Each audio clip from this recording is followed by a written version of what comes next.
ये कहानी एनी की है, एक 25 साल की ब्रिटिश जर्नलिस्ट जो पैरानॉर्मल इन्वेस्टिगेशंस पर बेस्ड एक डॉक्यूमेंट्री शूट करने के लिए लंदन आई थी। उसने सुना था कि लंदन का एक फेमस और luxurious antique hotel Langham hotel haunted है। कई साल पहले एक डॉक्टर और उसकी वाइफ हनीमून मनाने आए थे।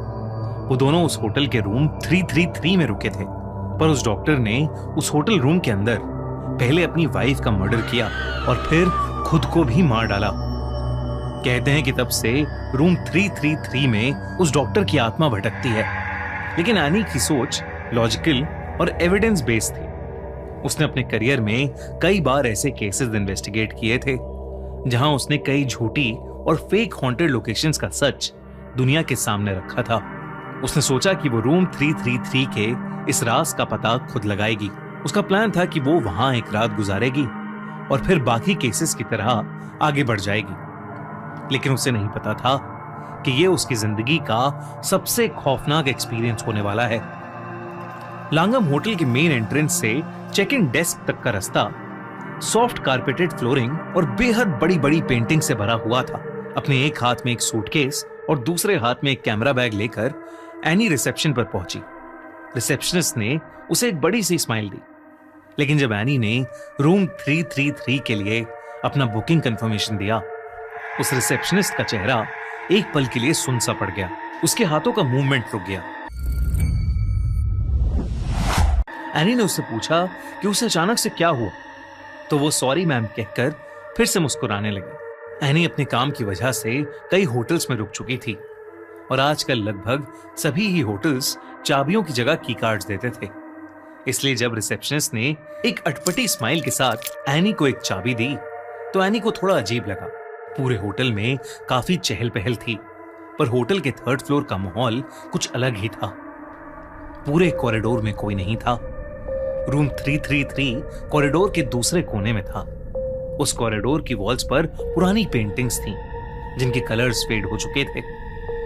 वॉल लैंप्स डिम थे और उनकी पीली रोशनी में हर चीज की परछाइयां कुछ ज्यादा ही गहरी लग रही थीं। कारपेट काफी पुराना सा था, जैसे उसकी सफाई ही नहीं हुई है।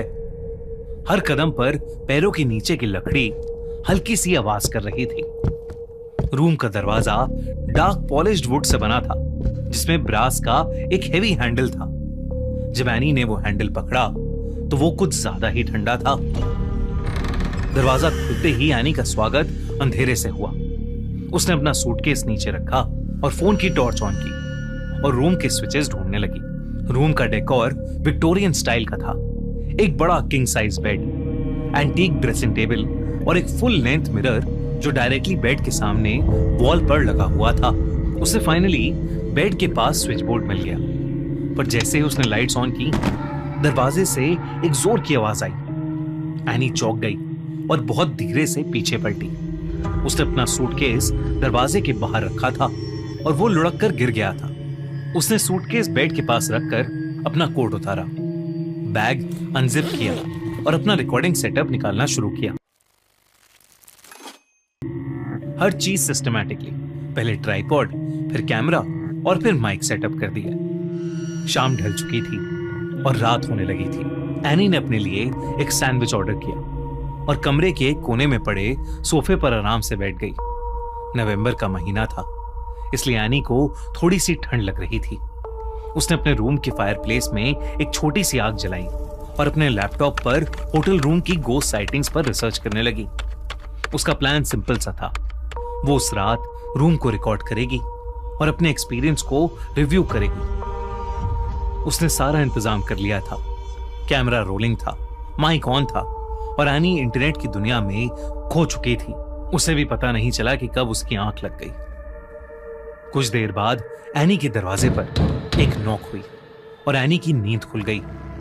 नींद में एनी को कुछ समझ नहीं आया, पर तभी वो नॉक की आवाज फिर से आई। इस बार एक आदमी की आवाज के साथ, योर रूम सर्विस मैडम। लेकिन एनी ने तो सिर्फ एक सैंडविच मंगवाया था जो बहुत पहले ही डिलीवर हो गया था।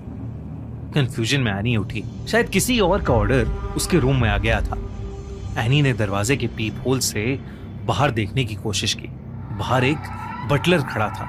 उसके हाथ में एक ट्रे थी जिस पर एक प्लेट रखी थी और वो एक बड़ी सी लिड यानी एक ढक्कन से कवर्ड थी। एनी ने दरवाजा खोला और उस बटलर से कहा कि उसने कुछ ऑर्डर नहीं किया है। बड़ी मेहनत से आपके लिए एक दिल दहला देने वाली एनिमेटेड हॉरर स्टोरी बनाते हैं। तो अगर आप हमारी चैनल की कहानियां एंजॉय कर रहे हैं तो हमारे चैनल को सब्सक्राइब कीजिए और हमारी लेटेस्ट वीडियोस की नोटिफिकेशन के लिए बेल आइकन दबाना मत भूलना। पर उस बटलर ने कहा कि वो एनी का ही ऑर्डर है और उसने ये कहते ही प्लेट के ऊपर से लिड हटाई, जिसे देखकर एनी के होश उड़ गए। उस ट्रे के ऊपर एक प्लेट थी और उस प्लेट पर एनी का कटा हुआ सर रखा हुआ था। वो देखकर एनी की चीख निकल गई और पल भर के लिए उसकी आंखें बंद हो गईं। जब एनी ने फिर से आंखें खोली तो वो बटलर हवा में कहीं गायब हो गया था और पूरे कॉरिडोर में उसके अलावा कोई नहीं था। एनी को कुछ समझ नहीं आया। एनी ने तुरंत अपने रूम का दरवाजा बंद किया और अपने कैमरे की रिकॉर्डिंग चेक करने लगी और उसके कैमरे का कार्ड करप्ट हो गया था। ये कैसे पॉसिबल था? सेटअप के टाइम एनी ने सारे डिवाइसेस क्रॉस चेक किए थे। उसने अपना वॉइस रिकॉर्डर चेक किया, उसमें भी कुछ रिकॉर्ड नहीं हुआ था, ना ही नॉकिंग की आवाज और ना ही उस बटलर की, सिर्फ दरवाजा खुलने और बंद होने की और एनी के चीखने की आवाजें रिकॉर्ड हुई थी। उस समय रात के 1 बज रहे थे। फायरप्लेस में आग अब भी जल रही थी और उस कमरे की ठंड बढ़ती ही जा रही थी। एनी को कुछ समझ नहीं आ रहा था, इसलिए वो बेडरूम में गई और अपना मुंह पानी से धोने लगी। तभी उसे अपने सामने शीशे में कुछ बेहद भयानक दिखा। उसके ठीक पीछे एक डरावना सा आदमी खड़ा था जिसके लंबे लंबे नाखून थे। ऐसा लग रहा था कि उसका चेहरा सड़ चुका है। उस आदमी ने विक्टोरियन एरा के कपड़े पहने हुए थे जो जगह जगह से फटे हुए थे। ऐसा लग रहा था कि वो वही डॉक्टर है जिसकी कहानी एनी ने पढ़ी थी। उसके हाथ एनी की ओर बढ़ने लगे, मानो वो एनी का गला दबाने वाले हों। लेकिन एनी जैसे ही पलटी, उसने देखा कि वहां कोई नहीं है। एनी को अब बहुत डर लगने लगा था। उसे लगा कि अब उसका उस रूम में रहना सेफ नहीं है। उसने जल्दी से अपना सामान पैक किया और रूम से बाहर निकलने लगी, पर अब रूम का दरवाजा खुल ही नहीं रहा था। ऐसा लग रहा था कि जैसे किसी ने एनी को उस कमरे के अंदर लॉक कर दिया है। तभी उस रूम 333 की सारी लाइट्स फ्लिकर करने लगी। उन फ्लिकरिंग लाइट्स में एनी को वो भयानक आदमी फिर दिखाई दिया। उसका पूरा शरीर सफेद था और उसकी आंखें पीली। वो आदमी अब धीरे धीरे उसके पास आ रहा था। तभी एनी जोर जोर से मदद के लिए चीखने लगी।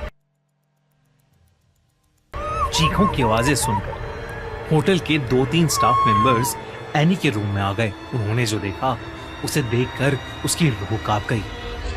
एनी बाथरूम के शीशे में अपना सर मार रही थी और जोरों से चिल्ला रही थी। शीशा लगभग पूरी तरह टूट चुका था और एनी के चेहरे में घुसा हुआ था। उस रूम में एनी के अलावा कोई भी नहीं था। उन्होंने किसी तरह एनी को शीशे से पीछे खींचा। एनी पागलों की तरह चीख रही थी। स्टाफ ने उसके हाथ पैर पकड़ लिए और कुछ ही पलों में एनी बेहोश हो गई। जब उसे होश आया तो वो होटल के मेडिकल रूम में थी। उसने अपने साथ हुआ पूरा किस्सा बताया। उसने कहा कि वो भयानक दिखने वाला आदमी उसका सर पकड़कर बार बार उसे शीशे में मार रहा था। बाद में उसे एक होटल स्टाफ से पता चला कि वो डॉक्टर की आत्मा ही थी, क्योंकि उसने अपनी बीवी को भी बिल्कुल इसी ढंग से मारा था। इस इंसिडेंट के बाद एनी ठीक तो हो गई, लेकिन वो शायद ही कभी होटल लैंगम के उस हॉन्टेड रूम 333 को भूल पाएगी।